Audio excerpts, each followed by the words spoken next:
এই পয়েন্টের ওপর ভিত্তি করেই আপনাকে এগিয়ে যেতে হবে ইউটিউব চ্যানেলকে যথেষ্টভাবে একটা স্থাপন করবার জন্য।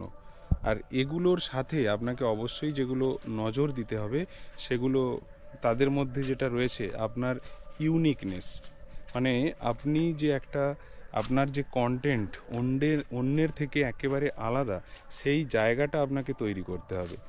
সেইটা যদি আপনি তৈরি করতে পারেন এবং এ বিষয়ে কিন্তু সময় দিতে পারেন এবং সেটাকে গুরুত্ব সহকারে আপনি যদি দেখেন, তাহলে কিন্তু পিছনে ফিরে আপনাকে আর দেখতে হবে না। এমনটাই কিন্তু জানা যাচ্ছে এবং এমনটাই বোঝা যাচ্ছে বিভিন্ন ইউটিউব চ্যানেল যারা চালাচ্ছেন তাদের বিভিন্ন কন্টেন্টগুলি দেখে।